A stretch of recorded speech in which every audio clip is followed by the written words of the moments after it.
Excellencies, leaders of our national institutions, members of the diplomatic corps, invited guests, friends of Rwanda, it is my honor to open this 14th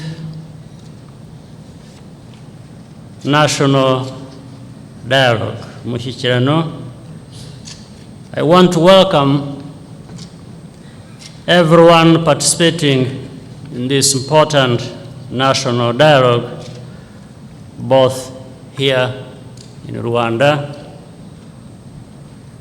and around the world via live broadcast.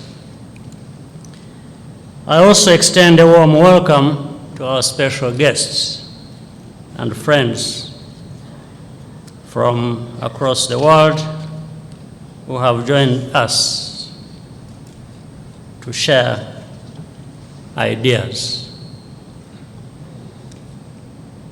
As required by our Constitution, we hold this meeting every year in order to make government more accountable to citizens and more responsive to their needs. It is my duty and also my pleasure to report to you that the state of our nation is strong and growing stronger.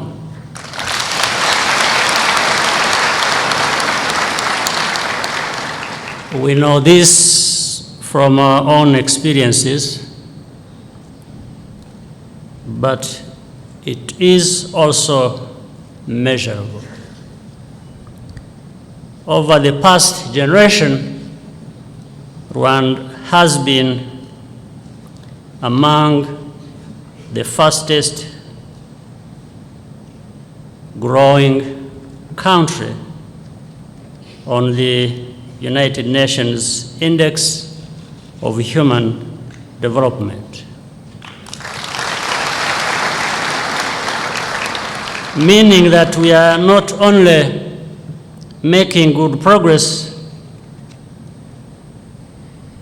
but doing so also at a good pace. We stand at a moment of transition, so it is a good moment to take stock of the various stages of our journey together thus far and look forward and look toward the road ahead. The first phase, starting 22 years ago, was about security and national unity. A sense of safety and belonging was restored. This was followed by a decade focused especially on strengthening our national institutions, which led to an even deeper feeling of security built on a sense of fairness, justice, and trust. There is a tomorrow, a future for everyone and for all of us together. For the first time, this country sees every citizen as a full stakeholder, not as someone to be singled out, hunted down,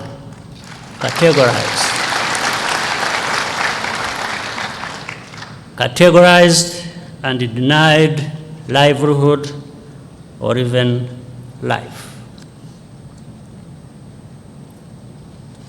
In independent international polls, more than 95% of Rwandans report the highest levels of trust in our police and the military forces, among the highest rates in the world.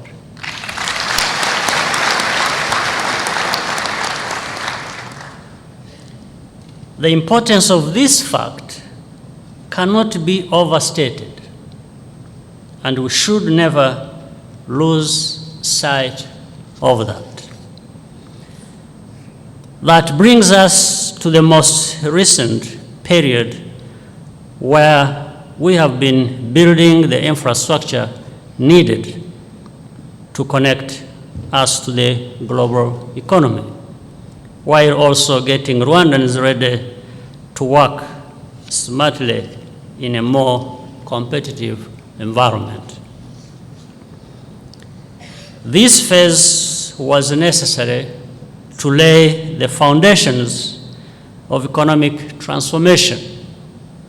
It costs a lot of money to be wealthy, and we have invested heavily in the future we want.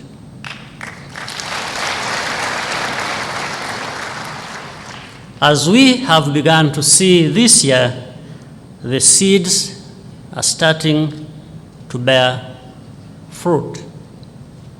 In fact, tourism is now our #1 foreign exchange earner.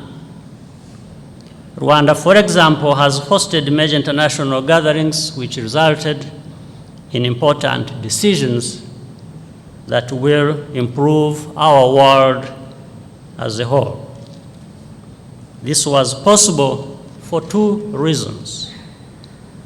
First, we now have the necessary facilities. Second, and no less important, Rwanda is increasingly seen to embody some of the positive changes being pursued globally. For example, on environment protection.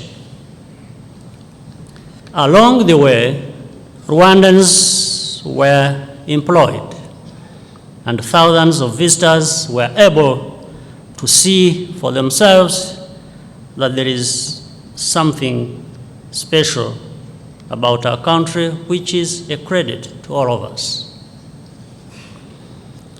Yet, we recognize that many Rwandans still feel that they are struggling to have the life they want. But allow me to try to give some positive meaning to this feeling in the wider context of our journey.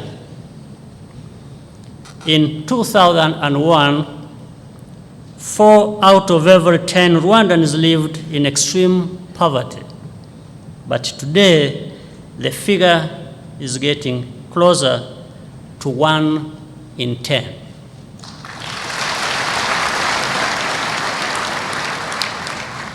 Rwanda is the second easiest place in Africa to do business, according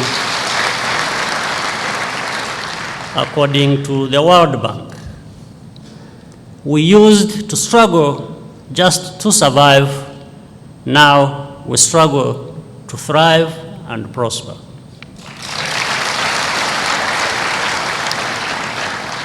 I would like to thank all Rwandans for their patience and trust, especially because many of the investments we have made do not necessarily translate immediately into more jobs or lower prices. The period ahead is therefore about building on all these gains in order to achieve economic transformation, not only more jobs, but better ones. What these different chapters of our story show us is how everything follows from what came before. Wealth is built on major long-term public investments, which depends on having trusted and effective institutions, which in turn cannot exist without safety and national unity. As we move forward, we have to constantly sustain and renew what was done before, even as future generations take those achievements for granted because they see them as normal. Looking at the arc of our journey, the difficulties encountered along the way serve a purpose because they bring us to something better. This is the source of our confidence in the future. We have retaken our political space. It is no longer occupied by anything except the interests of Rwandans.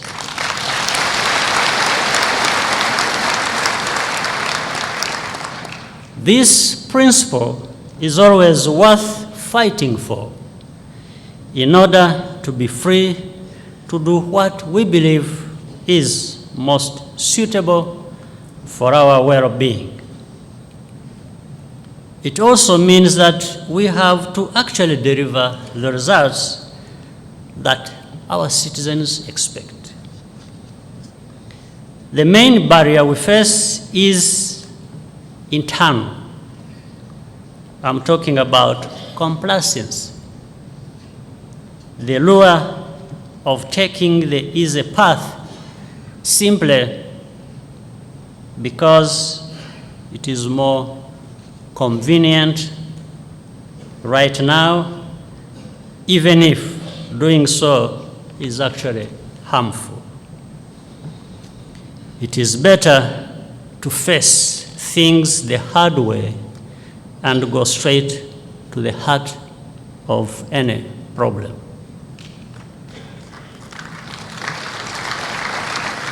An example is something we have been talking about for a long time: the issue of relying on others to pay for things that benefit us. It is really a question of dignity, our agaciro.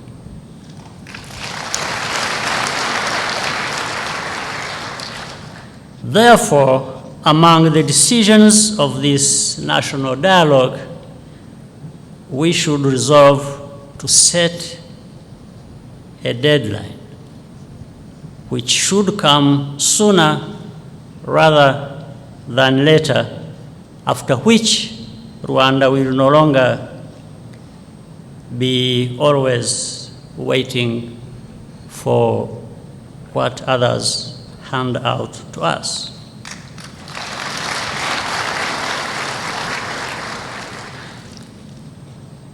I wish to thank our partners and our friends, and let's work with those partners and friends in new and better ways, and also contribute our own ideas and resources.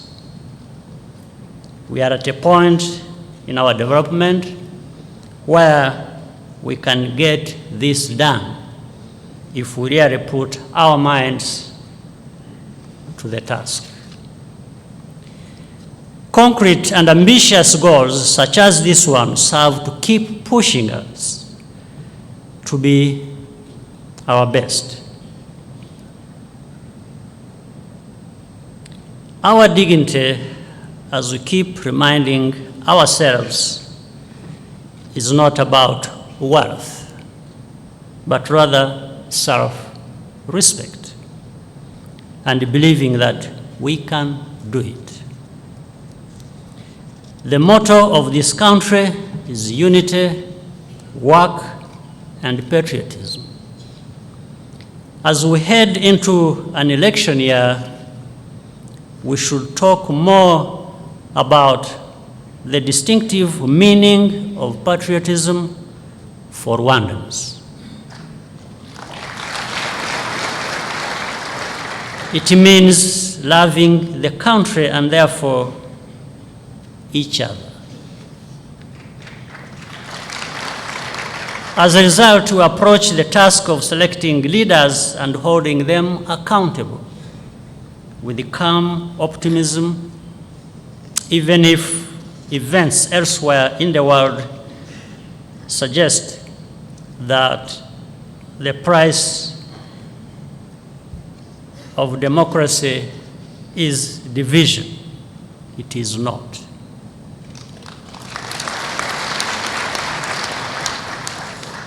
Everything we have been through and successfully addressed proves that we have both the right and the ability to aim high. That's what we should be discussing today and tomorrow.